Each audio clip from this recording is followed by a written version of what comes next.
Because it's not matter. I'm a law man. Yeah, but the Mandingo people accept you to teach their children. No. Do you teach them Loma? Excuse me. Do you teach them Loma? Excuse me. Do you teach them Loma? No. Why? Because Loma and English almost the same. They sound the same. NGLS is what I'm. We expect these things to be happening within the government. We expect these things to be fixed long time now. I'm different. I'm someone who groups about the issue of these people. I'm someone who groups. I'm mournful. I'm mourning the aspect of these people who are receiving the $70. Why can't $70 do for me who have a family to feed, who has the children to be sent to school, who has a family to take care of all relatives, and people are relying on you for all sorts of things. So we expect this government to do what they can. They bring the harmonization law to see how best to be able to show how pay these people in time to receive that salary in time. But these things they are not happening until these people put that. No, what we will see is the foreign minister intervene and the minister proper and the minister of justice that someone who is there to hurt to these people's crowd. So that is why you are lugubrious. Yeah, I'm lugubrious because they are family heads. Their families are relying on their whole heart that they give us that the election will be fair, peaceful. And so at the end of the day, you become lugubrious, like I said. I'll be very brief. Thank you, Senator, and good evening. I haven't seen you for a little while. I listened to your colleague, Senator Snow, who one time said on the radio he was blaming the United States of America for not doing so much to help Liberia. Do you agree with him? Do you agree with some of us who believe that the real problem is not America? They have done their best. But the real problem is that we have too many greedy and wicked politicians almost stealing everything from the Liberian people. And this is why we are backward. Not because the United States has not done much. Okay. They have sent money for drugs and other things. We have stolen these things. So do you agree with him that America has not done much, or you agree with me? Okay. That we have greedy and wicked politicians stealing every day. Thank you, Julius. You know I know how to wake CDC up. So Derek Coty, he may be right. Greedy politicians had this country, including Derek Coty, who is friend to every government. Very greedy, and he will praise Boycott. Thank you, Senator, and good evening. I haven't seen you for a little while. I listened to your colleague, Senator Snow, who one time said on the radio he was blaming the United States of America for not doing so much to help Liberia. Do you agree with him? Do you agree with some of us who believe that the real problem is not America? They have done their best. But the real problem is that we have too many greedy and wicked politicians almost stealing everything from the Liberian people. And this is why we are backward. Not because the United States has not done much. Okay. They have sent money for drugs and other things. We have stolen these things. So do you agree with him that America has not done much, or you agree with me? That we have greedy and wicked politicians stealing every day. Thank you, Julius. You know I know how to wake CDC up. So Derek Coty, he may be right. Greedy politicians had this country, including Derek Coty, who is friend to every government. Very greedy, and he will praise Boycott like he praised we are. That's greediness. That's not consistency. We need to stop it. If that is what we are doing, we need to stop it.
And if you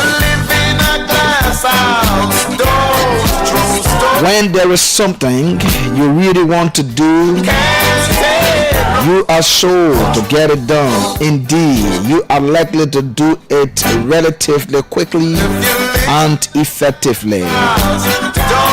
The trick is zeroing in what you really want to do. Also important, believing you can do it and convincing yourself to go ahead with it. So ask yourself and be brutally honest. What do you truly desire to accomplish in the few days that stretch ahead? Consider your answer, then ask another question, again demanding absolute honesty. What is the reason you want it? And what's the deeper reason beyond that reason? A little bit complicated. We go over that. Consider your answer, then ask yourself another question, again demanding absolute honesty. What is the reason you want it? And what is the deeper reason behind the reason for which you want what you want? Forge a solid connection between your specific objective and your deep purpose. Do it sincerely, and you cannot help but find the means and the energy to get it done. You already know what can make significant improvements in your life and your world. Bring that knowledge to the surface. Keep it connected with the truth of who you are and make it happen. This one is by the daily motivator Ralph Mustin. Well, my name is Trokon Wrepue. This is the conversation right here on OKFM 99.5. And I dare say the best thing that has happened to Liberia. The lead host of the show will say the biggest thing on radio anywhere in the country at about this time. This is the afternoon conversation.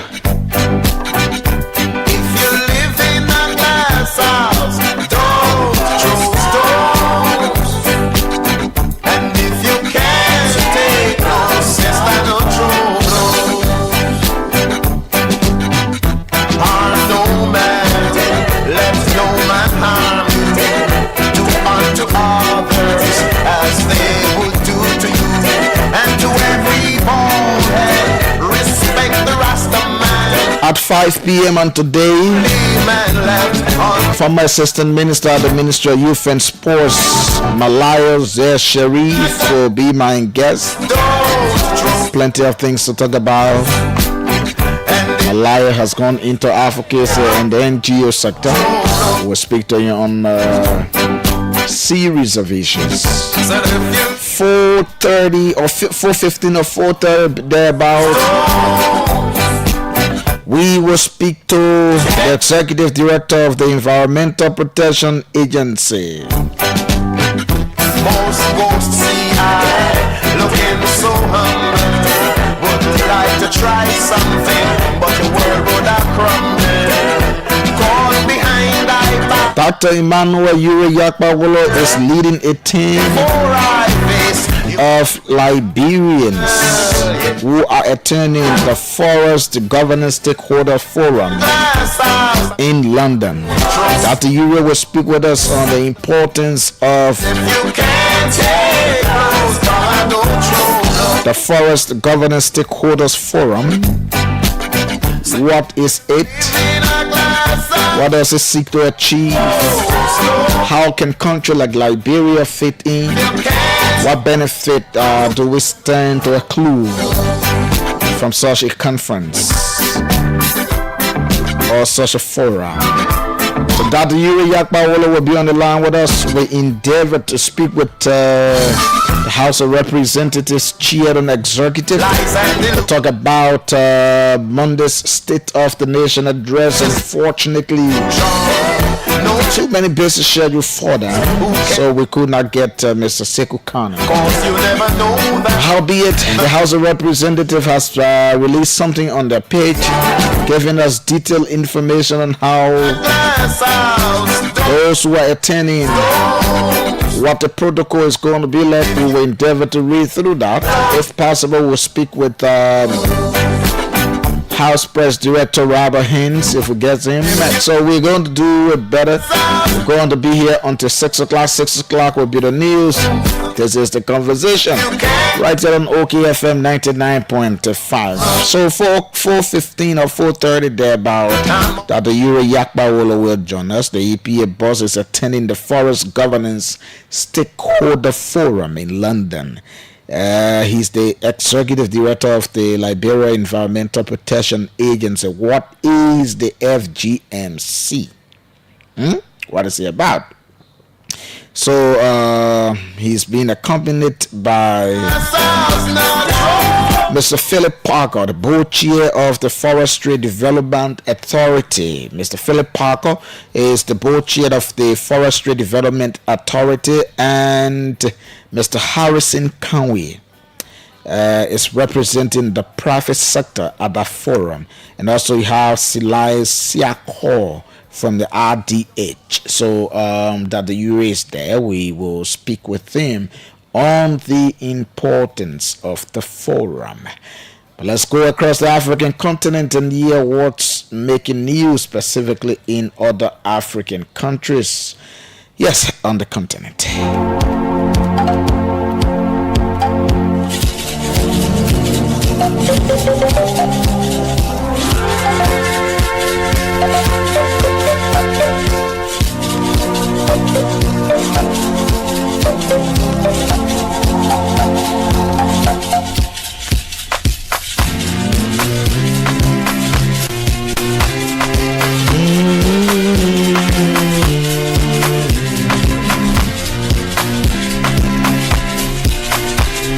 South Africa's President Cyril Ramaphosa has signed into law a bill allowing land seizures by the state without compensation, a move that has put him at odds with some members of his government. Black people only own a small fraction of farmland nationwide, more than 30 years after the end of the racist system of apartheid. The majority remains with the white minority. This has led to frustration and anger over the showpiece of reform. While Ramaphosa's ANC party hailed the law as a significant milestone in the country's transformation, some members of the coalition government have vowed to challenge it in court. Democracy at work. The law outlines how expropriation can be done and on what basis by the state, the government says. It replaces the pre-democratic Expropriation Act of 1975, which placed on an obligation on the state to pay owners it wanted to take land from, under the principle of willing seller, willing buyer. The new law allows the expropriation without compensation only in circumstances where it is just and equitable and in the public interest to do so.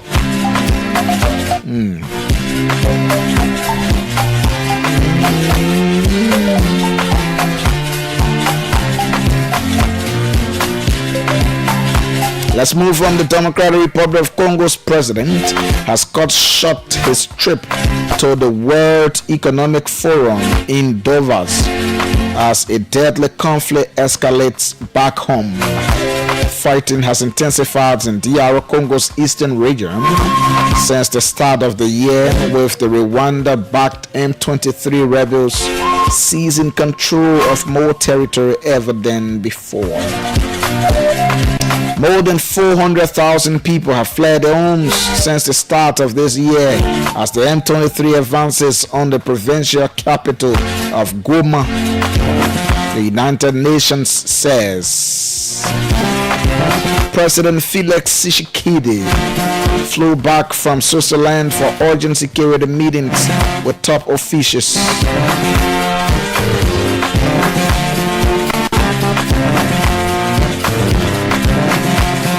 The reported disappearance of more than 80 government critics over the last 6 months has caused a huge public backlash in Kenya. A judge has warned he will imprison top security officials for contempt of court on Monday if they fail to appear for a third time to account for a recent string of alleged abductions. The case is linked to the disappearances documented by Kenya's National Commission on Human Rights since nationwide protests against proposed tax hikes began last June. At least 24 are said to still be missing. That's Africa. And lastly, right here on this one, coming from Mozambique, Mozambique's police chief Bernardino Rafael has been sacked following allegations of brutality during October's disputed election and its aftermath. He has denied claims by prominent opposition figures that he had worked with criminal groups to kidnap and kill civilian protesters in recent months. The country's new president, Daniel Chapo, who took office last week, announced Mr. Rafael's removal on Thursday. It is the first major security shakeup of Chapo's presidency so far, as he faces immense pressure to win public trust and kickstart the aiding economy after months of unrest. Mozambique is in the throes of one of its worst post-election crisis since independence. Let's recognize some of the people following us very quickly before we take the fast check report. Let's go there and see if we can recognize some of the people following us very quickly before the fast check report there from the team of local voices. Yes, let's see if we can get few people following us here on the program this afternoon. Ishmael Souza Ashiature. It says Trokon Wrepue. I'm following from Jacotown District 2. Ambassador Sekou V. Kamara. Dixon Boa. Seth Pico. Francis Kialzulu. George Watkins Jr. Daniel Tinted. Darlington Reed. Mohamed Rogers. Mohamed Tuklin. Austin Bonkube.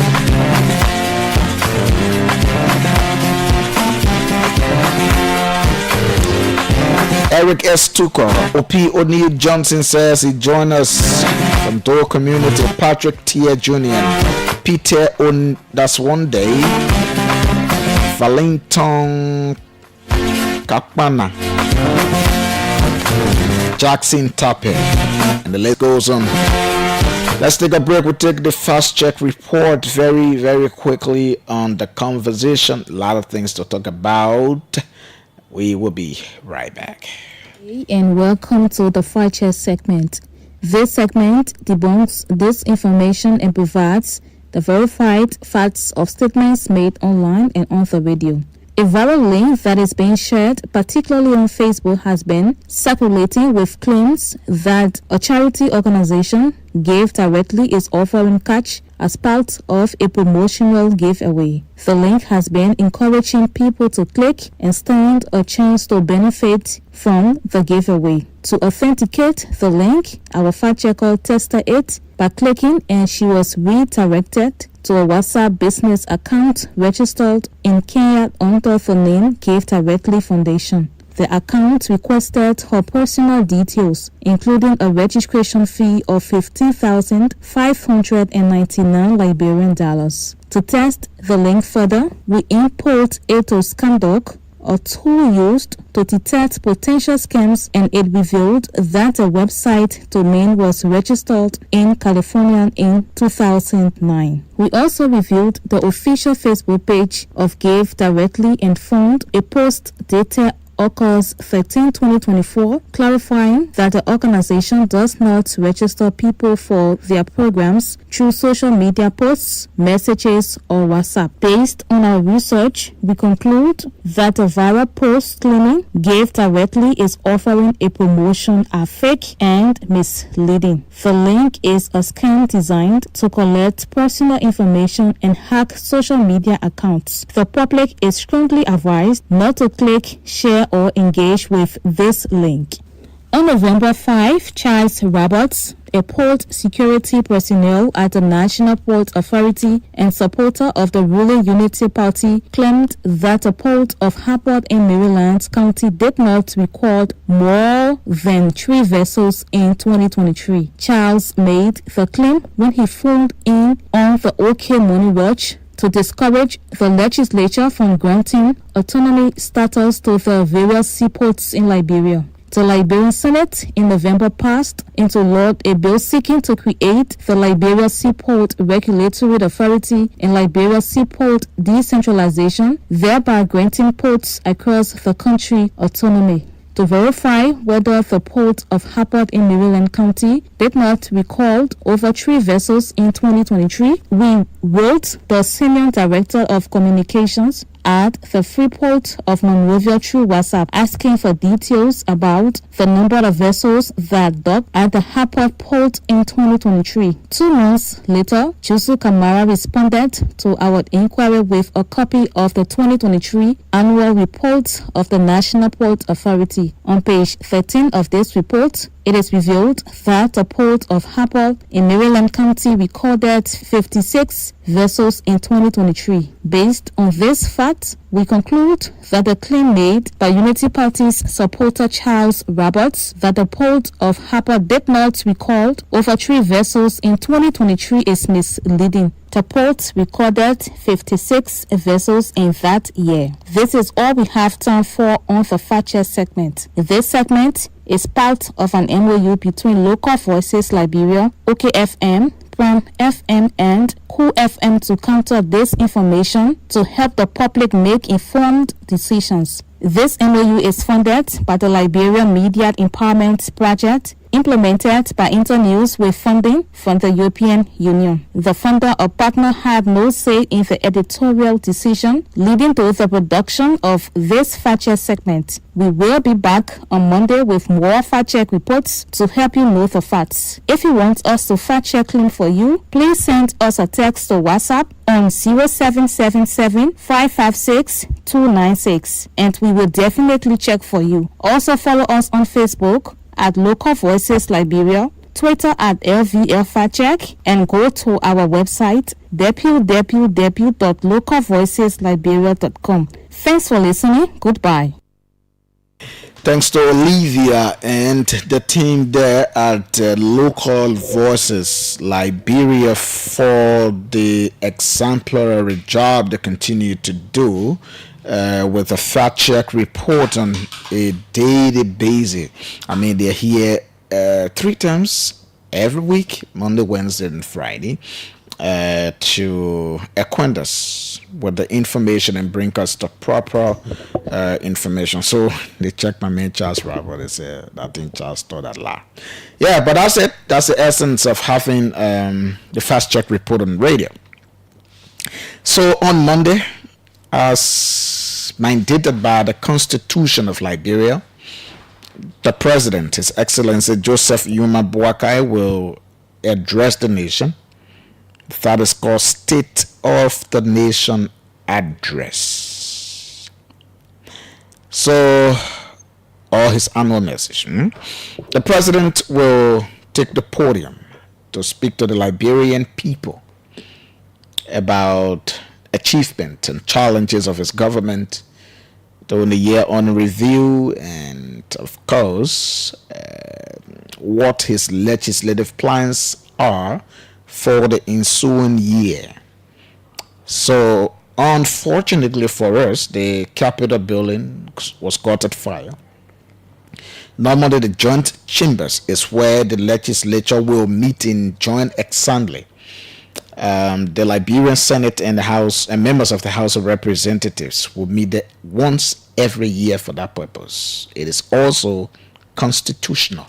So they were meeting joint legislative assembly, and then the president of the Republic of Liberia will address the nation. Unfortunately for us, due to the fire incident, that program will, in a very long time, for the first time, not be held there. A couple of years now, for the first time, that program or the Sudan would not be delivered from the joint chambers. Rather, it will still be held on the grounds of the capital according to legislative leaders. And what exactly would that be done? Is it a rotunda, or are they going to build something outside to have it like we did the inauguration, or what is going to happen? We will get that clarity. But I'm sure it's going to be in the rotunda of that building, or they will build a tent out, because I know at certain point in time I saw some members of the House of Representatives and the Senate touring the entire yard of the Capitol building. They said it was in preparation of the Sudan, which is Monday. So the 4th working Monday, January, every January, the president of Liberia, the Constitution said not Joseph Boakai, but the president of Liberia. So anyone who is president will be. So the president of Liberia should address the nation. Yep. So Mr. Boakai is expected to do same. On Monday, he did it for the first time last year. It's going to be a second annual message to the nation. But this is what we need to know. And I'm reading this directly from the page of the Honorable House of Representatives, Republic of Liberia. Sudan Special Protocol. The ushering of the guests to the President's annual message will begin at 2:30 p.m. and end at 3:50 p.m. Guests will enter the grounds of the Capitol through the entrance of the House wing, while only members of the 55th Legislature will enter through the front entrance of the Capitol building. So the house entry wing is the one facing that's the one facing the UL campus. That's the house side. So they said there were guests will enter from. And then lawmakers and certain diplomats and top officials will use the side of the executive mansion. At 2:50 p.m., the Chief of Protocol of the Republic of Liberia will announce the arrival of members of the Council of Corps. At 2:55 p.m., 5 minutes after, the Chief of Protocol of the Republic of Liberia will announce the arrival of heads of international organizations. 5 minutes after, 3 p.m., the Chief of Protocol again of the Republic of Liberia would announce the arrival of their excellencies, the Doyen and members of the diplomatic corps.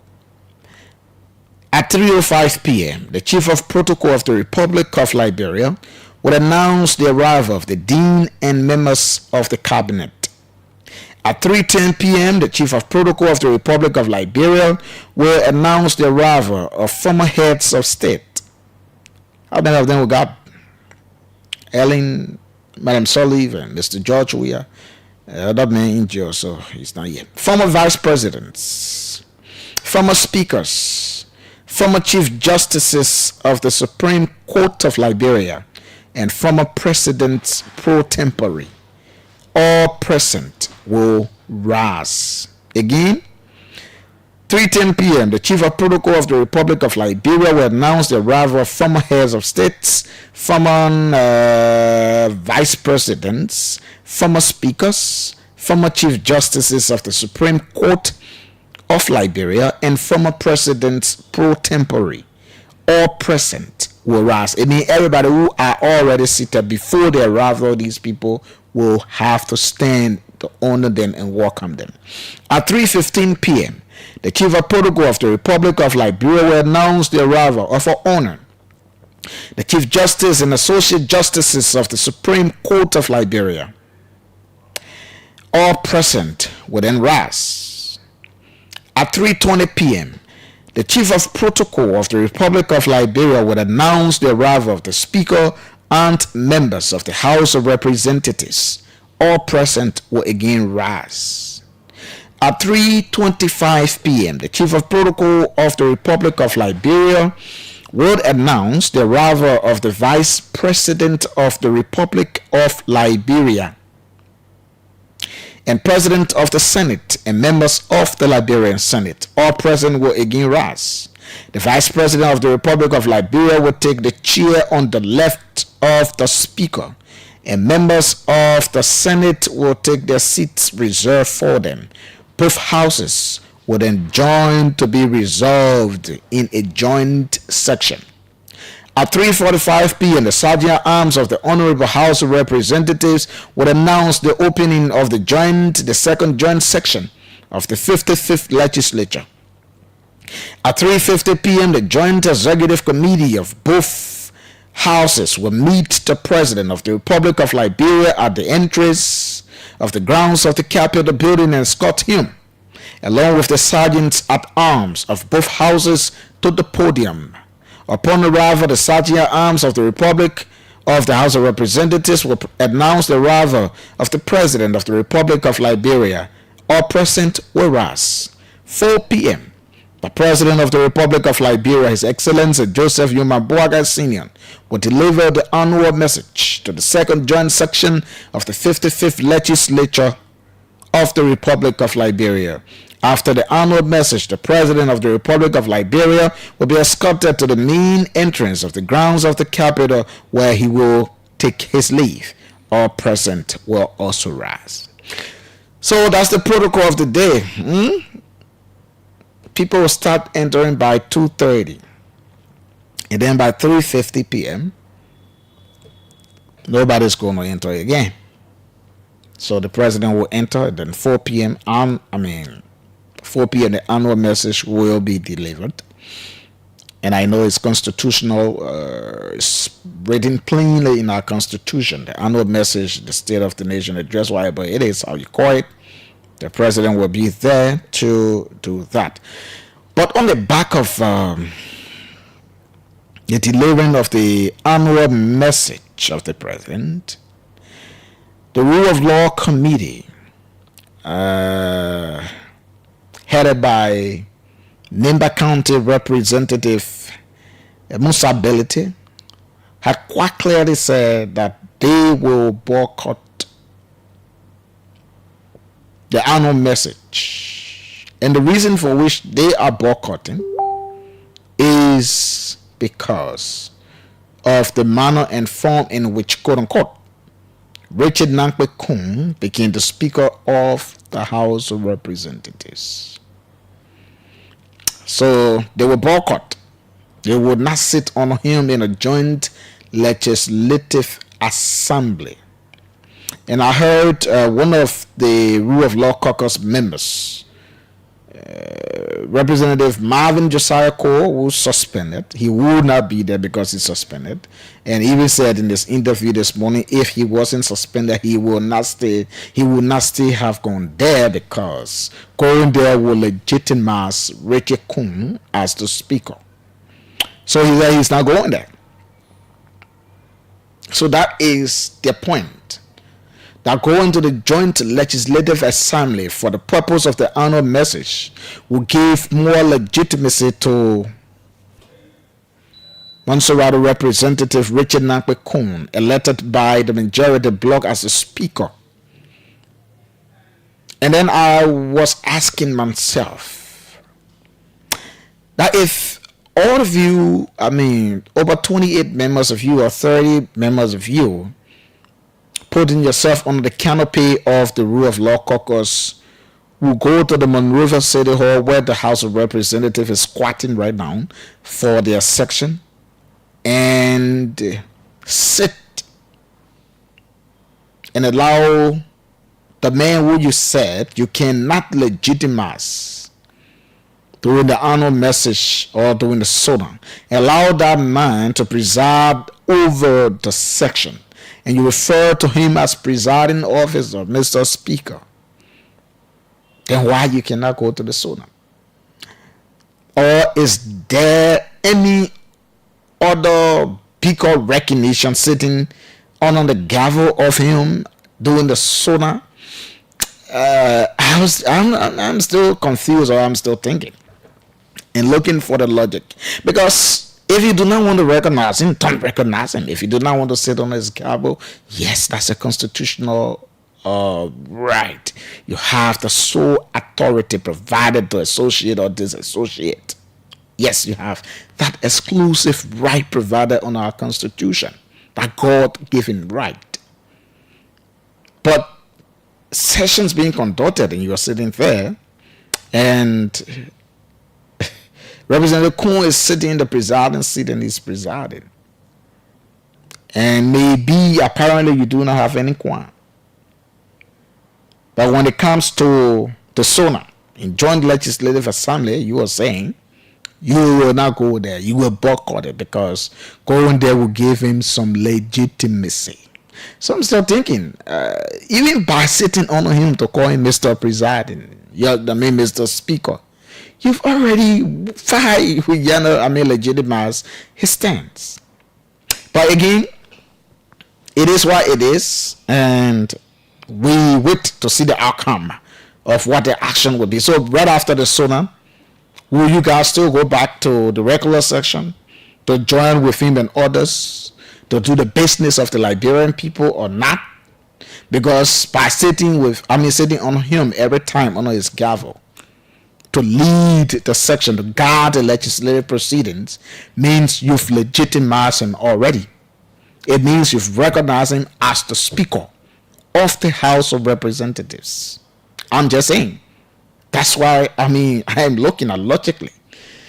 So if you do not go to the SONA, but you attend this section and doing business of the House under the gavel of Richard Nankwe Kong and referring to him as a Speaker and the presiding officer, what difference does it make? So I'm asking myself, and I'm still trying to pull out the logic behind what exactly they are trying to do. But it do not get me wrong, it is their right, fundamental right, to either go or not to go, to associate or to disassociate. And I have not either said they do not have some legitimate concerns. They do have. They've raised them. Do I agree with the concerns or not? Something to talk about. Do I also want to ask them to go in the spirit of coordination to attend the SONA? Do I also want them properly resolve the matter at the House? Yes, it is in the best interest of the country. But I'm only saying, if you think this man is not legitimate, but you are going to session and sitting on him, on his gavel, then I'm still asking myself some questions. I'm still thinking about the logic behind what exactly they are intending to do.